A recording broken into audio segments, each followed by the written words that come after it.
ಕೇಳುತ್ತಿದೆ ಪ್ರಭುಗಳೇ. ಶುರು ಮಾಡೋಣ. ಇವತ್ತು ನಾವು ಹೊಸ ಅಧ್ಯಾಯ ಶುರು ಮಾಡ್ತಾ ಇದ್ದೀವಿ. 10ನೇ ಅಧ್ಯಾಯ ವಿಶ್ವಂಬರ ಪುಸ್ತಕದ 10ನೇ ಅಧ್ಯಾಯ ಗುಂಡೀಚ ಮಂದಿರ ಮಾರ್ಜನ. ಚೈತನ್ಯ ಮಹಾಪ್ರಭುಗಳು ಜಗನ್ನಾಥಪುರಿಯಲ್ಲಿ ವಾಸ್ತವ್ಯ ಹೂಡಿರುವ ವಾರ್ತೆಯು ಕರ್ಣಾಕರ್ಣಿಯಾಗಿ ಒರಿಸ್ಸಾ ದೇಶದ ಅರಸನಾದ ಗಜಪತಿ ಪ್ರತಾಪರುದ್ರ ಮಹಾರಾಜನ ಕಿವಿಗೆ ಬಿತ್ತು. ಮಹಾಪ್ರಭುಗಳು ಸಾರ್ವಭೌಮ ಭಟ್ಟಾಚಾರ್ಯರನ್ನು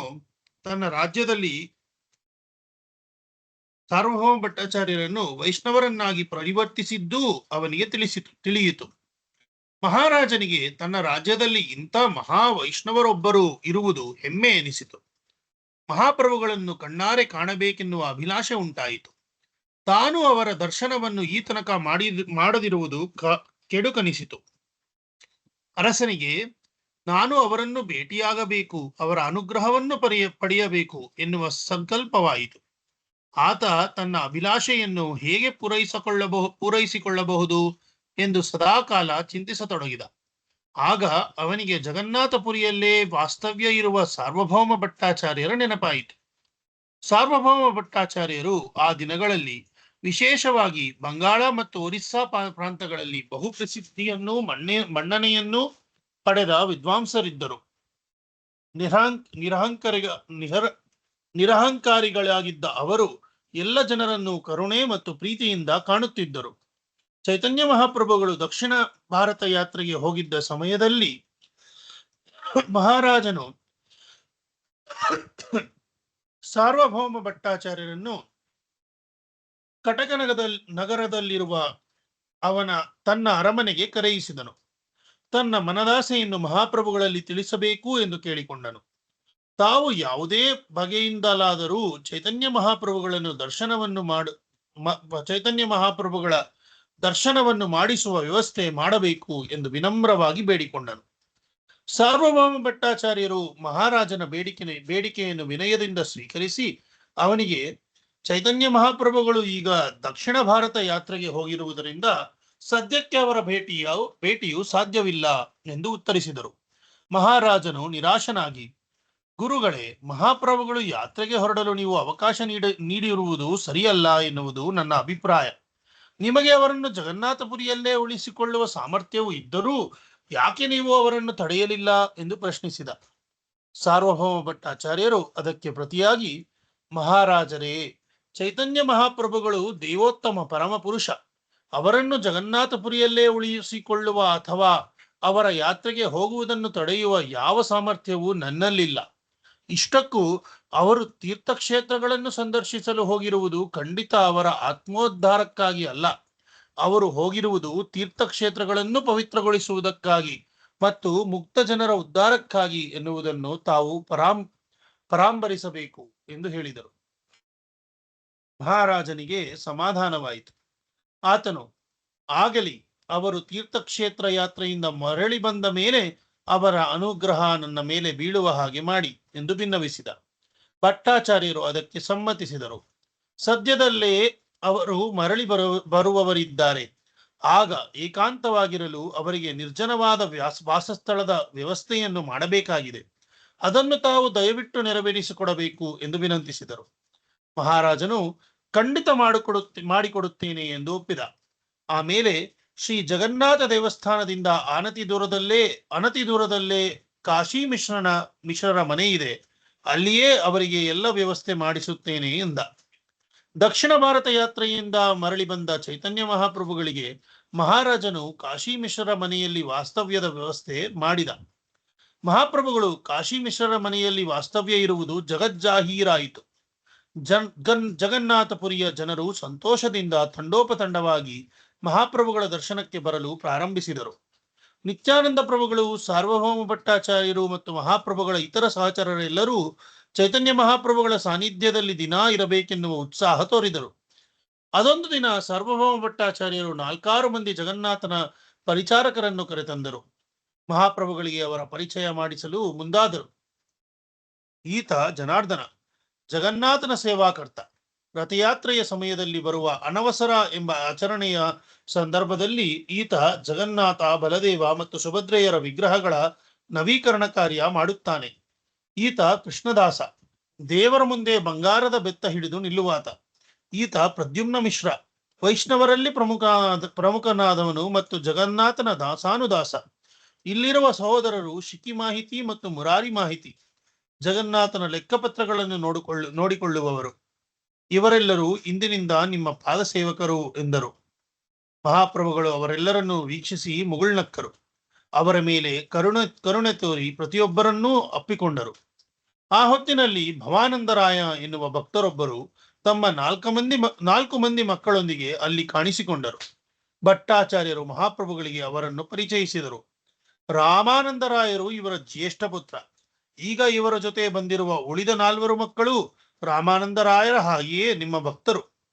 ಚೈತನ್ಯ ಮಹಾಪ್ರಭುಗಳು ಭವಾನಂದರಾಯರನ್ನು ಆಲಿಂಗಿಸಿ, ನೀವು ಒಬ್ಬ ಅಪರೂಪದ ತಂದೆ, ರಾಮಾನಂದರಾಯರಂತಹ ಪುತ್ರರನ್ನು ಪಡೆದ ನೀವು ಧನ್ಯರಿದ್ದೀರಿ ಎಂದರು. ಪ್ರಸನ್ನತೆಯಿಂದ ರಾಮಾನಂದರಾಯರನ್ನು ಕೊಂಡಾಡಿದರು. ಭವಾನಂದರಾಯರಿಗೆ ಮುಜುಗರವಾಯಿತು. ಅವರು, ಸ್ವಾಮಿ, ನಾವು ಶೂದ್ರ ಕುಲಕ್ಕೆ ಸೇರಿದವರು, ಆದರೆ ಮಹಾತ್ಮರಾದ ನೀವು ಪತಿತರಾದ ನಮ್ಮನ್ನು ಸ್ಪರ್ಶಿಸಿ ಉದ್ಧರಿಸಿದ್ದೀರಿ. ಇದು ನೀವು ದೇವೋತ್ತಮ ಪರಮಪುರುಷ ಎನ್ನುವುದಕ್ಕೆ ಪ್ರಮಾಣ ಎಂದರು. ಭಾವುಕರಾಗಿ ಮತ್ತೆ ಪೊಡಮಟ್ಟು, ನನ್ನ ಸಕಲ ಸಂಪತ್ತನ್ನು ಮತ್ತು ಮಕ್ಕಳನ್ನು ನಿಮ್ಮ ಸೇವೆಗೆ ಮೀಸಲಿಡುತ್ತೇನೆ, ತಾವು ದಯವಿಟ್ಟು ಒಪ್ಪಿಕೊಳ್ಳಬೇಕು ಎಂದು ಪ್ರಾರ್ಥಿಸಿದರು. ಚೈತನ್ಯ ಮಹಾಪ್ರಭುಗಳು ಪ್ರಸನ್ನ ವದನರಾಗಿ, ನೀವು ಮತ್ತು ನಿಮ್ಮ ಕುಟುಂಬ ನನಗೆ ದೂರದವರಲ್ಲ, ಜನ್ಮಾಂತರದಿಂದ ಬಂಧುಗಳು ಎಂದರು. ನಿಮ್ಮ ಹಿರಿಯ ಮಗನ ರಾಮಾನಂದರಾಯರು ಇನ್ನು 7 ದಿನಗಳಲ್ಲಿ ಇಲ್ಲಿಗೆ ಬರುವವರಿದ್ದಾರೆ. ಆ ನಂತರದ ನನ್ನ ಆನಂದಕ್ಕೆ ದಿಗಂತವೇ ಇರುವುದರಿಲ್ಲ ಎಂದರು. ಮಹಾಪ್ರಭುಗಳು ಭವಾನಂದರಾಯರ ಮಗ ವಾಣಿನಾಥ ಪಟ್ಟನಾಯಕನನ್ನು ಮಾತ್ರ ತಮ್ಮ ಬಳಿ ಇರಿಸಿಕೊಂಡರು. ಭವಾನಂದರಾಯರನ್ನು ಅವರ ಉಳಿದ 3 ಮಕ್ಕಳನ್ನು ಆಶೀರ್ವದಿಸಿ ಬೀಳ್ಕೊಟ್ಟರು. ಮಹಾಪ್ರಭುಗಳು ಆಮೇಲೆ ಭಟ್ಟಾಚಾರ್ಯರನ್ನು ಸಮೀಪಕ್ಕೆ ಕರೆದು, ಆಚಾರ್ಯರೇ, ದಕ್ಷಿಣ ಭಾರತ ಯಾತ್ರೆಯಲ್ಲಿ ನನ್ನ ಜೊತೆ ಇದ್ದ ಆಪ್ತ ಸೇವಕ ಕೃಷ್ಣದಾಸನ ಚಾರಿತ್ರ್ಯವನ್ನು ನೋಡಿ. ಯಾತ್ರೆಯ ಸಮಯದಲ್ಲಿ ಅವನು ಭಟ್ಟಧಾರಿಗಳ ಮಾತಿಗೆ ಮರುಳಾಗಿ ಹೆಂಗಸರ ಹಿಂದೆ ಬಿದ್ದ. ನನ್ನನ್ನು ಬಿಟ್ಟು ದೂರ ಹೋದ. ಭಟ್ಟಧಾರಿಗಳಿಂದ ಅವನನ್ನು ರಕ್ಷಿಸಿ ನಾನು ಇಲ್ಲಿಗೆ ಕರೆತಂದಿದ್ದೇನೆ. ಇಲ್ಲಿಗೆ ನನ್ನ ಜವಾಬ್ದಾರಿ ಮುಗಿಯಿತು. ಇನ್ನು ಮುಂದೆ ಅವನನ್ನು ಸೇವಕನಾಗಿ ಇರಿಸಿಕೊಳ್ಳಲು ನಾನು ಬಯಸುವುದಿಲ್ಲ. ಆದರೆ ಆತ ದೂರ ಹೋಗು ಅಂದರೂ ಹೋಗುತ್ತಿಲ್ಲ. ದಯವಿಟ್ಟು ಅವನನ್ನು ದೂರ ಕಳುಹಿಸಿ ಎಂದರು. ಕೃಷ್ಣದಾಸನು ಅದನ್ನು ಕೇಳಿಸಿಕೊಂಡ. ಹೋಗಲಾರೆ ಎಂದು ಅಳುತ್ತಾ ಕುಳಿತ. ಮಹಾಪ್ರಭುಗಳು ಅವನ ಕಡೆ ಗಮನ ಕೊಡದೆ ಮಧ್ಯಾಹ್ನದ ಪ್ರಸಾದ ಸ್ವೀಕಾರಕ್ಕೆ ಹೊರಟರು. ನಿತ್ಯಾನಂದ ಪ್ರಭುಗಳೇ ಮೊದಲಾದವರು ಅದನ್ನು ಗಮನಿಸಿದರು. ಅವರೆಲ್ಲರೂ ಕೃಷ್ಣದಾಸನ ಬಗ್ಗೆ ಏನು ಮಾಡಬಹುದೆಂದು ಚಿಂತಿಸತೊಡಗಿದರು. ಚೈತನ್ಯ ಮಹಾಪ್ರಭುಗಳು ದಕ್ಷಿಣ ಯಾತ್ರೆ ಮುಗಿಸಿ ಜಗನ್ನಾಥಪುರಿಗೆ ಮರಳಿ ಬಂದ ವಿಚಾರವನ್ನು ಮಹಾಪ್ರಭುಗಳ ತಾಯಿ ಶಚೀದೇವಿಗೆ ಮತ್ತು ಅದ್ವೈತ ಆಚಾರ್ಯರಿಗೆ ತಿಳಿಸಲು ಈ ಕೃಷ್ಣದಾಸನನ್ನು ಯಾಕೆ ಕಳುಹಿಸಬಾರದು ಎಂದು ಆಲೋಚಿಸಿದರು. ಮಹಾಪ್ರಭುಗಳು ನಿತ್ಯಾನಂದ ಪ್ರಭುಗಳ ಈ ಯೋಚನೆಗೆ ಒಪ್ಪಿಗೆ ನೀಡಿದರು. ಈ ಬಗೆಯಲ್ಲಿ ನಿತ್ಯಾನಂದ ಪ್ರಭುಗಳು ಕೃಷ್ಣದಾಸನನ್ನು ನವದ್ವೀಪಕ್ಕೆ ಕಳುಹಿಸಿಕೊಟ್ಟರು. ಚೈತನ್ಯ ಮಹಾಪ್ರಭುಗಳ ಪುರಿ ಆಗಮನದ ಸುದ್ದಿಯು ಶಚೀದೇವಿಗೆ, ಅದ್ವೈತ ಆಚಾರ್ಯರಿಗೆ ಮತ್ತು ಚೈತನ್ಯ ಮಹಾಪ್ರಭುಗಳ ಆಪ್ತರೆಲ್ಲರಿಗೆ ಬಹು ಹರ್ಷ ನೀಡಿತು. ಅವರು ಸಂಭ್ರಮಿಸುತ್ತಾ, ಇದೆಲ್ಲಾ ಕೃಷ್ಣಾನುಗ್ರಹ ಎಂದರು. ಈ ವರ್ತಮಾನವು ನರಹರಿ, ರಘುನಂದನ ಮೊದಲಾದ ಮಹಾಪ್ರಭುಗಳ ಭಕ್ತರನ್ನು ಉದ್ದೀಪಿಸಿತು. ಅವರೆಲ್ಲರೂ ಜಗನ್ನಾಥಪುರಿಗೆ ಹೊರಡಲು ಆತುರಾತುರರಾದರು. ಅದೇ ಸುಮಾರಿಗೆ ಚೈತನ್ಯ ಮಹಾಪ್ರಭುಗಳನ್ನು ದಕ್ಷಿಣ ಭಾರತ ಯಾತ್ರೆಯ ಸಮಯದಲ್ಲಿ ಭೇಟಿ ಮಾಡಿದ್ದ ಪರಮಾನಂದಪುರಿಯವರು ಗಂಗಾ ನದಿ ತೀರದಲ್ಲಿ ಸಂಚರಿಸುತ್ತಾ ನವದ್ವೀಪಕ್ಕೆ ಬಂದರು. ಅಲ್ಲಿ ಶಚೀದೇವಿಯ ಮನೆಯಲ್ಲಿ ತಂಗಿದರು. ಅವರಿಗೆ ಶಚೀದೇವಿಯ ಮೂಲಕ ಚೈತನ್ಯ ಮಹಾಪ್ರಭುಗಳು ಜಗನ್ನಾಥಪುರಿಗೆ ಮರಳಿ ಬಂದಿರುವುದು ತಿಳಿಯಿತು. ಪರಮ ಸಂತಸಗೊಂಡ ಪರಮಾನಂದಪುರಿಯವರು ಎಲ್ಲರಿಗಿಂತ ಮೊದಲೇ ನವದ್ವೀಪದಿಂದ ಜಗನ್ನಾಥಪುರಿಗೆ ಧಾವಿಸಿ ಹೊರಟರು. ಪುರಿಯಲ್ಲಿ ಚೈತನ್ಯ ಮಹಾಪ್ರಭುಗಳ ದರ್ಶನ ಪಡೆದು ಸಂಭ್ರಮಿಸಿದರು. ಮಹಾಪ್ರಭುಗಳು ಪುರಿಯವರನ್ನು ಗೌರವಿಸಿದರು. ನೀವು ನನ್ನ ಜೊತೆಯಲ್ಲೇ ಇರಬೇಕು ಎಂದು ಆಗ್ರಹಿಸಿದರು. ಮಹಾಪ್ರಭುಗಳು ಅವರಿಗೆ ಕಾಶಿ ಮಿಶ್ರರ ಮನೆಯಲ್ಲೇ ಪ್ರತ್ಯೇಕ ಕೋಣೆಯಲ್ಲಿ ಉಳಿದುಕೊಳ್ಳುವ ವ್ಯವಸ್ಥೆ ಮಾಡಿದರು. ಮರುದಿನ ಸ್ವರೂಪ ದಾಮೋದರರು ನವದ್ವೀಪಕ್ಕೆ ಬಂದರು. ಅವರು ಮಹಾಪ್ರಭುಗಳ ಆಪ್ತರಲ್ಲಿ ಆಪ್ತರು. ಅವರು ನವದ್ವೀಪದಲ್ಲಿ ಮಹಾಪ್ರಭುಗಳ ಜೊತೆ ಇರುವಾಗ ಪುರುಷೋತ್ತಮಾಚಾರ್ಯ ಎಂಬ ನಾಮಧೇಯದಿಂದ ಪ್ರಸಿದ್ಧರಾಗಿದ್ದರು. ತಮ್ಮ ಆಪ್ತ ಮಿತ್ರ ವಿಶ್ವಂಭರನು ಸನ್ಯಾಸ ಸ್ವೀಕರಿಸಿದಾಗ ಅವರು ತೀವ್ರ ನೋವಿಗೆ ಒಳಗಾಗಿ ಹುಚ್ಚರಂತಾದರು. ಆ ನೋವಿನಿಂದ ಹೊರಬರಲು ತಾವು ತಕ್ಷಣ ಕಾಶಿಗೆ ತೆರಳಿ ಸನ್ಯಾಸ ಸ್ವೀಕರಿಸಿದರು. ಜನಿವಾರ ಮತ್ತು ಶಿಕೆಯನ್ನು ತ್ಯಜಿಸಿದರು. ಆದರೆ ಕಾವಿ ಬಟ್ಟೆಯನ್ನು ಧರಿಸಲಿಲ್ಲ. ಸನ್ಯಾಸಿ ಎಂಬ ಬಿರುದನ್ನು ಹಚ್ಚಿಕೊಳ್ಳಲು ಮುಂದಾಗಲಿಲ್ಲ. ನೈಷ್ಠಿಕ ಬ್ರಹ್ಮಚಾರಿಯಾಗಿಯೇ ಉಳಿದರು.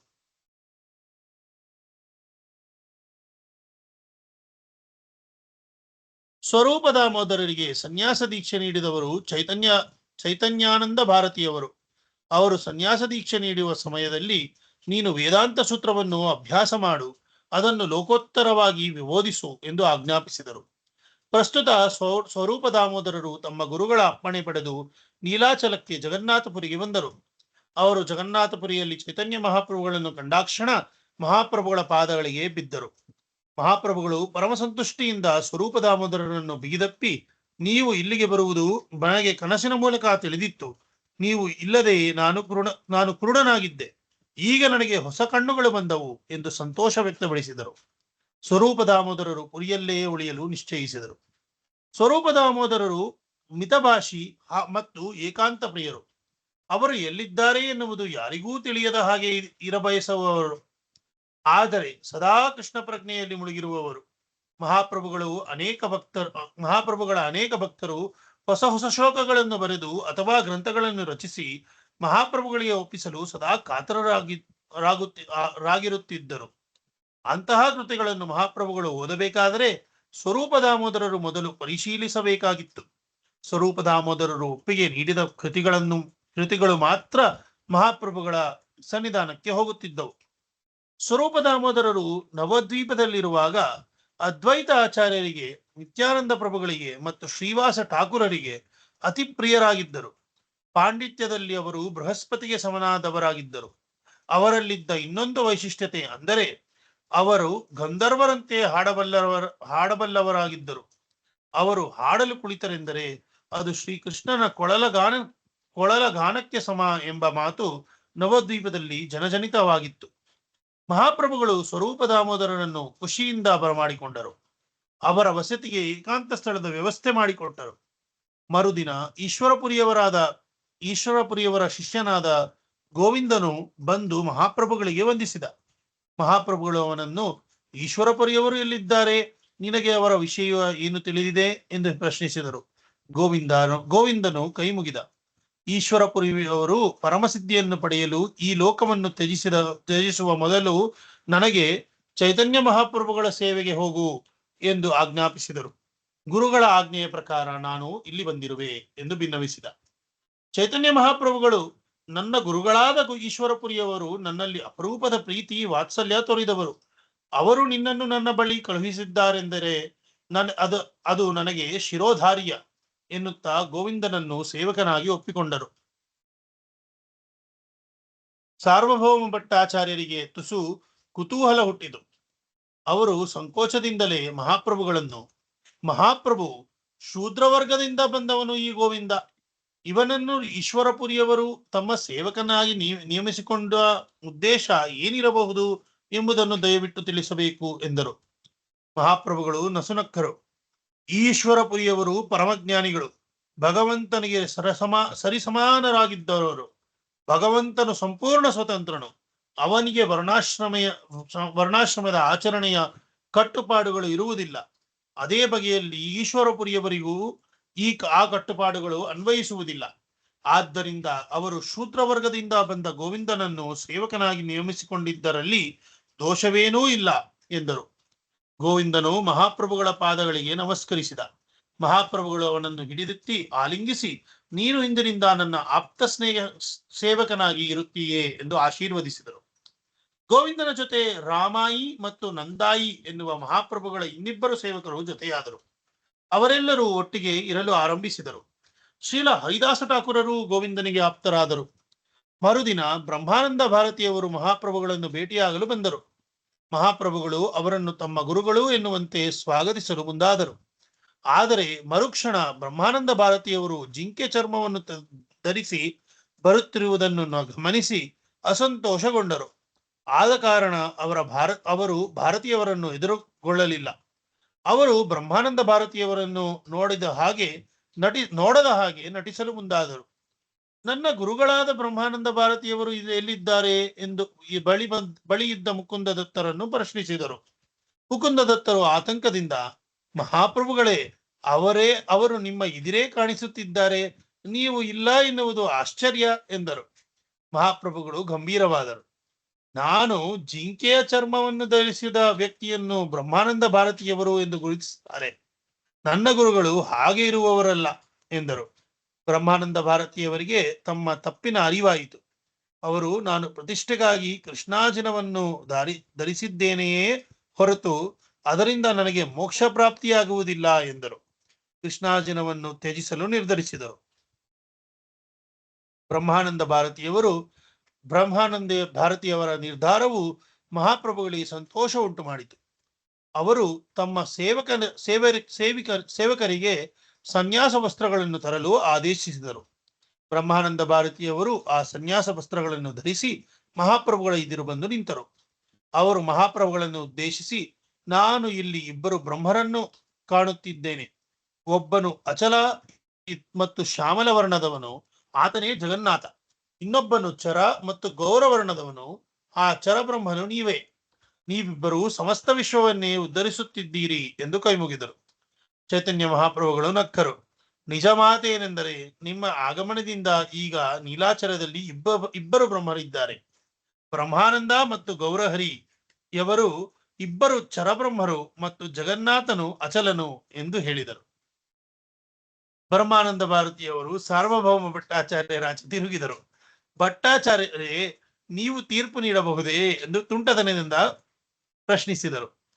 ಬ್ರಹ್ಮಾನಂದ ಭಾರತಿಯವರು ಮುಂದುವರಿಸುತ್ತಾ, ನಾನು ಮಹಾಭಾರತದ ವಿಷ್ಣು ಸಹಸ್ರನಾಮ ಸ್ತೋತ್ರದಿಂದ ಒಂದು ಶ್ಲೋಕವನ್ನು ಉಲ್ಲೇಖಿಸುವೆ ಎಂದು ಸುವರ್ಣ ವರ್ಣೋ ಹೇಮಾಂಗೋ ವರಾಂಗಶ್ಚಂದನಾಂಗದಿ ಸನ್ಯಾಸಕೃತ್ ಕ್ಷಮಶಾಂತೋ ನಿಷ್ಠಾ ಶಾಂತಿಪರಾಯಣ ಎಂಬ ಶ್ಲೋಕವನ್ನು ಪಠಿಸಿದರು. ಆಮೇಲೆ, ಈ ಶ್ಲೋಕದಲ್ಲಿರುವ ಎಲ್ಲ ವಿವರಗಳು ಮಹಾಪ್ರಭುಗಳನ್ನೇ ಉದ್ದೇಶಿಸಿ ಹೇಳಿದ ಹಾಗಿದೆ. ಮಹಾಪ್ರಭುಗಳ ಮೈಬಣ್ಣವು ಕರಗಿಸಿದ ಚಿನ್ನದಂತಿದೆ. ಅವರ ಪ್ರತಿ ಅಂಗಾಂಗವು ಶ್ರೀಗಂಧದ ಚೂರ್ಣದಿಂದ ಲೇಪಿತವಾಗಿದೆ.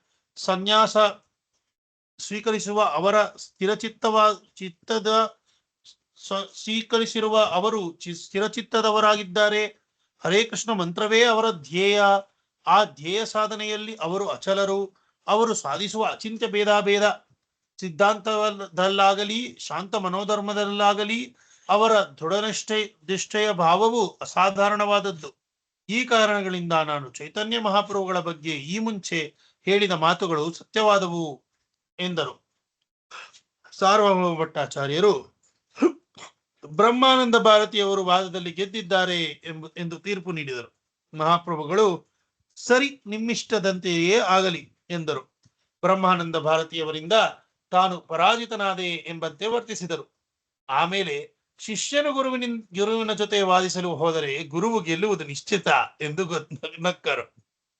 ಬ್ರಹ್ಮಾನಂದ ಭಾರತಿಯವರಿಗೆ ಮುಜುಗರವಾಯಿತು. ಅವರು, ಮಹಾಪ್ರಭುಗಳೇ, ನೀವು ನನ್ನಿಂದ ಸೋಲುವುದೇ? ಅದು ಸುತರಾಂ ಸಾಧ್ಯವಿಲ್ಲ. ತನ್ನ ಭಕ್ತರಿಂದ ಪರಾಜಿತಗೊಳ್ಳುವುದು ಭಗವಂತನ ಲೀಲೆ. ಆದ್ದರಿಂದಲೇ ಹೀಗೆ ನೀವು ಸೋತಿದ್ದು ಎಂದು ಪ್ರತಿವಾದಿಸಿದರು.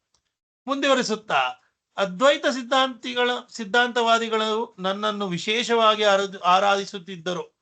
ಯೋಗ ಪದ್ಧತಿಯ ಪ್ರಕಾರ ಆತ್ಮ ಸಾಕ್ಷಾತ್ಕಾರಕ್ಕೆ ನನಗೆ ದೀಕ್ಷೆಯನ್ನೂ ನೀಡಿದ್ದರು. ಆದರೆ ಗೋಪಿ ವಲ್ಲಭನಾದ ಶ್ರೀಕೃಷ್ಣನು ತಮ್ಮ ರೂಪದಲ್ಲಿ ಬಂದು ನನ್ನನ್ನು ತನ್ನ ದಾಸಿಯನ್ನಾಗಿ ಮಾಡಿಕೊಂಡ ಎಂದು ಪ್ರಶಂಸಿಸಿದರು. ಆ ಮಾತುಗಳನ್ನು ಕೇಳಿದ ಮಹಾಪ್ರಭುಗಳು ಭಟ್ಟಾಚಾರ್ಯರ ಕಡೆಗೆ ತಿರುಗಿ, ಭಟ್ಟಾಚಾರ್ಯರೇ, ಇವರ ಹೊಗಳಿಕೆಯ ಮಾತುಗಳು ನನಗೆ ದೈವನಿಂದನೆಯ ಹಾಗೆ ಕಾಣುತ್ತಿದೆ. ನನ್ನನ್ನು ಆ ಶ್ರೀ ವಿಷ್ಣುವೇ ಕಾಪಾಡಬೇಕು ಎಂದರು. ಭಟ್ಟಾಚಾರ್ಯರು ಮುಗುಳ್ನಗುತ್ತಾ, ಇದೆಲ್ಲ ನಿಮ್ಮ ಲೀಲೆಯೇ. ನೀವು ಏನು ಆಡಿದರೂ ಅದು ಸಿದ್ಧಾಂತವೇ ಎಂದರು. ಮಹಾಪ್ರಭುಗಳು ಬ್ರಹ್ಮಾನಂದ ಭಾರತಿಯವರನ್ನು ತಮ್ಮ ನಿವಾಸಕ್ಕೆ ಕರೆದೊಯ್ದರು. ನೀವು ನನ್ನ ಜೊತೆಯೇ ಇರಬೇಕು ಎಂದು ಹೇಳಿದರು. ಬ್ರಹ್ಮಾನಂದ ಭಾರತಿಯವರು ಇದು ಕೃಷ್ಣನ ಅಪ್ಪಣೆ ಎಂದು ಮನಸ್ಸಿನಲ್ಲೇ ಅಂದುಕೊಂಡರು. ಆ ಹೊತ್ತಿನಲ್ಲಿ ಅವರ ಬಾಯಿಯಿಂದ ಕೃಷ್ಣನಾಮ ಕೀರ್ತನೆಯು ಹೊರಬಂತು. ಆ ಕೀರ್ತನೆಯು ಎಲ್ಲರ ಕಿವಿಗಳಲ್ಲಿಯೂ ಅನುರಣಿಸುತ್ತಾ ಹೋಯಿತು. ಅದೇ ಕೊನೆಗೆ ಕೊಳಲಾಯಿತು, ಆ ಕೊಳಲೇ ಕೊರಳಾಯಿತು. ಕೆಲವು ದಿನಗಳ ಬಳಿಕ ಭಗವಾನ್ ಆಚಾರ್ಯರು ಪುರಿಗೆ ಬಂದರು. ಮರುದಿನ ಈಶ್ವರಪುರಿಯವರ ಇನ್ನೊಬ್ಬ ಶಿಷ್ಯರಾದ ಕಾಶೀಶ್ವರರು ಬಂದರು. ಮಹಾಪ್ರಭುಗಳು ಜಗನ್ನಾಥನ ದರ್ಶನ ಮಾಡುವಾಗ ಅವರನ್ನು ಜನಜಂಗುಳಿಯಿಂದ ರಕ್ಷಿಸುವುದು ಕಾಶೀಶ್ವರರ ಸೇವೆಯಾಗಿತ್ತು. ಯಾವ ರೀತಿಯಲ್ಲಿ ಎಲ್ಲ ನದಿಗಳು ಅಂತಿಮವಾಗಿ ಸಮುದ್ರವನ್ನು ಸೇರುವೆಯೋ ಹಾಗೆಯೇ ಎಲ್ಲಾ ಕೃಷ್ಣ ಭಕ್ತರು ಚೈತನ್ಯ ಮಹಾಪ್ರಭುಗಳ ಅಡಿದಾವರೆಗಳ ಆಶ್ರಯಕ್ಕೆ ಬಂದರು. ಎಲ್ಲರನ್ನೂ ಮಹಾಪ್ರಭುಗಳು ತಮ್ಮ ರಕ್ಷಣೆಯಲ್ಲಿ ಇರಿಸಿಕೊಂಡರು. ಕೆಲವು ದಿನಗಳ ನಂತರ ಚೈತನ್ಯ ಮಹಾಪ್ರಭುಗಳ ಎದುರು ಸಾರ್ವಭೌಮ ಭಟ್ಟಾಚಾರ್ಯರು ಬಂದು ನಿಂತರು. ಈ ದಿನ ನಾನು ನಿಮ್ಮಲ್ಲಿ ನಿರ್ಭಯವಾಗಿ ಮಾತನಾಡಲು ಅವಕಾಶ ಕೇಳುತ್ತಿದ್ದೇನೆ, ಮಾತನಾಡಬಹುದೇ ಎಂದು ವಿನಂತಿಸಿದರು. ಮಹಾಪ್ರಭುಗಳು ಸಾರ್ವಭೌಮ ಭಟ್ಟಾಚಾರ್ಯರ ಮುಖವನ್ನೊಮ್ಮೆ ತೀಕ್ಷ್ಣವಾಗಿ ವೀಕ್ಷಿಸಿದರು. ನೀವು ಯಾವತ್ತೂ ನನ್ನಲ್ಲಿ ನಿರ್ಭಯವಾಗಿ ಮಾತನಾಡಬಹುದು, ಆದರೆ ಅದು ನನಗೆ ಸಮ್ಮತವಾದರೆ ಮಾತ್ರ ಒಪ್ಪಿಕೊಳ್ಳುವೆ, ಇಲ್ಲವಾದಲ್ಲಿ ತಿರಸ್ಕರಿಸುವೆ ಎಂದು ಮುಗುಳ್ನಕ್ಕರು. ಸಾರ್ವಭೌಮ ಭಟ್ಟಾಚಾರ್ಯರು, ಗಜಪತಿ ಪ್ರತಾಪರುದ್ರ ಮಹಾರಾಜನು ತಮ್ಮ ದರ್ಶನವನ್ನು ಬಯಸಿದ್ದಾನೆ, ಅದಕ್ಕೆ ಅನುಮತಿ ಬೇಡುತ್ತಿದ್ದಾನೆ ಎಂದರು. ಚೈತನ್ಯ ಮಹಾಪ್ರಭುಗಳು ಆ ಮಾತುಗಳನ್ನು ಕೇಳಿ ತಮ್ಮ ಎರಡೂ ಕಿವಿಗಳನ್ನು ಮುಚ್ಚಿಕೊಂಡರು. ನಿಧಾನವಾಗಿ ಕೈಗಳನ್ನು ಹಿಂತೆಗೆದುಕೊಂಡು ಅಸಹನೆಯಿಂದ, ಇಂಥ ಅಹಿತಕರವಾದ ವಿಚಾರವನ್ನು ನೀವು ಯಾಕೆ ನನ್ನ ಮುಂದಿಡುತ್ತಿದ್ದೀರಿ? ಭಗವಂತನ ದಿವ್ಯ ಪ್ರೇಮ ಸೇವೆಯಲ್ಲಿ ತತ್ಪರವಾಗಿರುವ ನಾವು ಲೌಕಿಕಕ್ಕೆ ಅಂಟಿಕೊಂಡಿರುವ ರಾಜನಂತವರನ್ನು ಯಾಕೆ ನೋಡಬೇಕು? ಸನ್ಯಾಸಿಗೆ ಇದು ಹೆಂಗಸಿನ ಭೇಟಿಯಷ್ಟೇ ಅಪಾಯಕಾರಿ ಮತ್ತು ವರ್ಜ್ಯ ಎಂದು ನುಡಿದರು. ಭಟ್ಟಾಚಾರ್ಯರು, ಮಹಾಪ್ರಭು ಆತ ಲೌಕಿಕವಾದಿಯಲ್ಲ, ಆಧ್ಯಾತ್ಮವಾದಿ, ಶ್ರೀ ಜಗನ್ನಾಥನ ಪರಮಭಕ್ತನೂ ಸೇವಕನೂ ಆಗಿದ್ದಾನೆ ಎನ್ನುವುದನ್ನು ತಾವು ಪರಾಂಬರಿಸಬೇಕು ಎಂದು ವಿನಂತಿಸಿಕೊಂಡರು. ಮಹಾಪ್ರಭುಗಳು ತೀವ್ರವಾಗಿ ಅಸಮಾಧಾನಗೊಂಡರು. ಇಲ್ಲ, ಅದು ಸಾಧ್ಯವಿಲ್ಲ. ಈ ಮಾತನ್ನು ನೀವು ಮುಂದುವರಿಸಿದರೆ ನಾನು ಜಗನ್ನಾಥಪುರಿಯನ್ನೇ ತೊರೆದು ಬೇರೆಡೆಗೆ ಹೋಗುತ್ತೇನೆ ಎಂದರು. ಆತಂಕಗೊಂಡ ಭಟ್ಟಾಚಾರ್ಯರು ಮಾತು ನಿಲ್ಲಿಸಿದರು. ಸ್ವಲ್ಪ ಸಮಯದ ಬಳಿಕ ಗಜಪತಿ ಪ್ರತಾಪರುದ್ರ ಮಹಾರಾಜನು ತನ್ನ ಸಮಸ್ತ ಅಧಿಕಾರಿಗಳೊಂದಿಗೆ ಶ್ರೀ ಜಗನ್ನಾಥನ ದರ್ಶನಕ್ಕಾಗಿ ಜಗನ್ನಾಥಪುರಿಗೆ ಬಂದನು. ಅವನ ಜೊತೆ ರಾಮಾನಂದರಾಯರು ಬಂದರು. ರಾಮಾನಂದರಾಯರು ಜಗನ್ನಾಥಪುರಿಗೆ ಬಂದಿಳಿದವರೇ ಶ್ರೀ ಜಗನ್ನಾಥನ ದರ್ಶನವನ್ನು ಮಾಡದೆ ನೇರವಾಗಿ ಚೈತನ್ಯ ಮಹಾಪ್ರಭುಗಳ ಮುಂದೆ ಬಂದು ಸಾಷ್ಟಾಂಗ ವಂದಿಸಿದರು. ಮಹಾಪ್ರಭು, ನಾನು ಗಜಪತಿ ಪ್ರತಾಪರುದ್ರ ಮಹಾರಾಜರ ಜೊತೆಯಲ್ಲಿ ಬಂದೆ. ಮಹಾರಾಜರು ಶ್ರೀ ಜಗನ್ನಾಥನ ಪರಮಭಕ್ತರಾಗಿದ್ದಾರೆ. ಅವರಲ್ಲಿ ನಾನು ತಮ್ಮ ವಿಚಾರವನ್ನು ನಿವೇದಿಸಿ ನನಗೆ ರಾಜಕೀಯ ನಿವೃತ್ತಿ ನೀಡಬೇಕು ಎಂದು ವಿನಂತಿಸಿದ್ದೆ. ಮಹಾರಾಜರು ಅದಕ್ಕೆ ಒಪ್ಪಿಗೆ ನೀಡಿ ಮುಂದೇನು ಮಾಡುತ್ತೀರಿ ಎಂದು ಪ್ರಶ್ನಿಸಿದರು. ನಾನು ಮಹಾಪ್ರಭುಗಳ ಸೇವೆಯಲ್ಲಿ ಧನ್ಯನಾಗಿರುತ್ತೇನೆ ಎಂದು ಹೇಳಿದಾಗ ಅವರು ತಬ್ಬಿಕೊಂಡು ಬಹು ಸಂತಸಪಟ್ಟರು ಮತ್ತು ತತ್ಕ್ಷಣ ನನ್ನನ್ನು ಸೇವೆಯಿಂದ ಬಿಡುಗಡೆಗೊಳಿಸಿದರು. ಅಷ್ಟೇ ಅಲ್ಲದೆ ನನಗೆ ಆಜೀವನ ಪರ್ಯಂತ ಮಾಸಾಶನವನ್ನು ನೀಡಿದ್ದಾರೆ ಎಂದರು. ಚೈತನ್ಯ ಮಹಾಪ್ರಭುಗಳು ಏನೂ ಪ್ರತಿಕ್ರಿಯೆ ನೀಡಲಿಲ್ಲ. ಅವರು ರಾಮಾನಂದರಾಯರ ಮಾತುಗಳನ್ನು ಸುಮ್ಮನೆ ಎನ್ನುವಂತೆ ಕೇಳಿಸಿಕೊಂಡರು. ಅದು ರಾಮಾನಂದರಾಯರ ಗಮನಕ್ಕೂ ಬಂತು. ಮಹಾರಾಜರ ವಿಚಾರದಲ್ಲಿ ಮಹಾಪ್ರಭುಗಳಿಗೆ ವಿಶೇಷ ಭಾವನೆಗಳು ಇಲ್ಲ ಎನ್ನುವುದು ಅವರಿಗೆ ಮನದಟ್ಟಾಯಿತು. ಅವರು, ಮಹಾಪ್ರಭು, ಮಹಾರಾಜರು ತಮ್ಮ ದರ್ಶನಕ್ಕಾಗಿ ಹಾರತೊರೆಯುತ್ತಿದ್ದಾರೆ, ಆದರೆ ಅವರು ಪತಿತನಾದ ತನಗೆ ಆ ದರ್ಶನ ಭಾಗ್ಯ ಹೇಗೆ ಸಾಧ್ಯ ಎಂದು ಕೊರಗುತ್ತಿದ್ದಾರೆ ಎಂದರು. ಮಹಾಪ್ರಭುಗಳು ಮುಗುಳ್ನಕ್ಕರು. ನೀವು ಶ್ರೀಕೃಷ್ಣರ ಪರಮಭಕ್ತರೆಂದು ನಿಮ್ಮ ಮಹಾರಾಜರಿಗೂ ತಿಳಿಯುತ್ತಲ್ಲ, ಅಷ್ಟೇ ಸಾಕು. ನಿಮ್ಮನ್ನು ಅವರು ಪ್ರೀತಿಸುವುದೆಂದರೆ ಅದು ಶ್ರೀಕೃಷ್ಣನನ್ನು ಪ್ರೀತಿಸಿದ ಹಾಗೆ. ನಿಮ್ಮ ವಿಚಾರದಲ್ಲಿ ಇಷ್ಟು ಪ್ರೀತಿಯಿಂದ ನಡೆದುಕೊಂಡಿರುವುದರಿಂದ ಅವರನ್ನು ಶ್ರೀಕೃಷ್ಣನು ಒಪ್ಪಿಕೊಳ್ಳುತ್ತಾನೆ ಎಂದು ಸಂತೋಷ ವ್ಯಕ್ತಪಡಿಸಿದರು. ಈ ಮಾತುಕತೆಗಳು ನಡೆಯುವ ಸಮಯದಲ್ಲಿ ಮಹಾಪ್ರಭುಗಳ ಆಪ್ತರಾದ ಪರಮಾನಂದಪುರಿ, ಬ್ರಹ್ಮಾನಂದ ಭಾರತಿ, ಸ್ವರೂಪ ದಾಮೋದರ ಗೋಸ್ವಾಮಿ, ನಿತ್ಯಾನಂದ ಪ್ರಭು, ಜಗದಾನಂದ, ಮುಕುಂದ ದತ್ತ ಮೊದಲಾದವರು ಅಲ್ಲಿ ಉಪಸ್ಥಿತರಿದ್ದರು. ರಾಮಾನಂದರಾಯರು ಅವರನ್ನೆಲ್ಲ ಗಮನಿಸಿ ಅವರೆಲ್ಲರಿಗೂ ಪ್ರತ್ಯೇಕವಾಗಿ ವಂದಿಸಿದರು. ಮಹಾಪ್ರಭುಗಳು ರಾಯರನ್ನು, ನೀವು ಜಗನ್ನಾಥನ ದರ್ಶನ ಮಾಡಿದಿರೇನು ಎಂದು ಪ್ರಶ್ನಿಸಿದರು. ರಾಯರು, ಇಲ್ಲ, ಈಗ ನಾನು ಮಂದಿರಕ್ಕೆ ಹೋಗುತ್ತೇನೆ ಎಂದರು. ಮಹಾಪ್ರಭುಗಳು ತುಸು ಅಸಮಾಧಾನ ತೋರಿಸುತ್ತಾ, ರಾಯರೇ, ನೀವು ಶ್ರೀ ಜಗನ್ನಾಥನ ದರ್ಶನ ಮಾಡದೆ ನೇರವಾಗಿ ಇಲ್ಲಿಗೆ ಯಾಕೆ ಬಂದಿರಿ? ಇದನ್ನು ನೀವು ಹೇಗೆ ಸಮರ್ಥಿಸಿಕೊಳ್ಳುತ್ತೀರಿ ಎಂದು ಪ್ರಶ್ನಿಸಿದರು. ರಾಯರು, ನನ್ನ ಕಾಲುಗಳು ರಥ ಬಿದ್ದ ಹಾಗೆ ಮಹಾಪ್ರಭು, ಹೃದಯವು ಸಾರಥಿಯ ಹಾಗೆ. ಸಾರಥಿಯು ಹೇಳಿದಂತೆ ರಥವು ಕೇಳಲೇಬೇಕು. ಇದರಿಂದಾಗಿ ನನಗೆ ಶ್ರೀ ಜಗನ್ನಾಥನ ದರ್ಶನವನ್ನು ಮೊದಲು ಮಾಡಬೇಕೆನ್ನುವುದು ಹೊಳೆಯಲೇ ಇಲ್ಲ ಎನ್ನುತ್ತಾ ಕೈ ಮುಗಿದರು. ಮಹಾಪ್ರಭುಗಳು ಕೂಡಲೇ ದೇವಸ್ಥಾನಕ್ಕೆ ಹೊರಡಿ ಎಂದು ಆದೇಶಿಸಿದರು. ರಾಮಾನಂದರಾಯರೊಂದಿಗೆ ಜಗನ್ನಾಥಪುರಿಗೆ ಬಂದಿದ್ದ ಪ್ರತಾಪರುದ್ರ ಮಹಾರಾಜನು ಸಾರ್ವಭೌಮ ಭಟ್ಟಾಚಾರ್ಯರನ್ನು ಕರೆಯಿಸಿದರು. ಅವರನ್ನು ಆದರದಿಂದ ಸ್ವಾಗತಿಸಿ, ನನ್ನ ಅಹವಾಲಿಗೆ ಮಹಾಪ್ರಭುಗಳ ಒಪ್ಪಿಗೆ ಆಯಿತೇ ಎಂದು ಕುತೂಹಲದಿಂದ ವಿಚಾರಿಸಿದನು. ಭಟ್ಟಾಚಾರ್ಯರು, ಇಲ್ಲ ಮಹಾರಾಜರೇ, ನಾನು ಮಹಾಪ್ರಭುಗಳನ್ನು ಪರಿಪರಿಯಾಗಿ ವಿನಂತಿಸಿದರು ಅವರು ಯಾಕೋ ಸುತರಾಮ್ ಒಪ್ಪಿಗೆ ನೀಡಲಿಲ್ಲ. ಹೆಚ್ಚು ಒತ್ತಾಯಿಸಿದರೆ ಜಗನ್ನಾಥಪುರಿಯನ್ನೇ ಬಿಟ್ಟು ಹೋಗುತ್ತೇನೆ ಎಂದು ಹೇಳಿದರು ಎಂದರು. ತಮ್ಮ ಸಹಾಯಕತೆಯನ್ನು ವ್ಯಕ್ತಪಡಿಸಿದರು. ಗಜಪತಿ ಪ್ರತಾಪರುದ್ರ ಮಹಾರಾಜನಿಗೆ ತೀವ್ರ ದುಃಖವಾಯಿತು.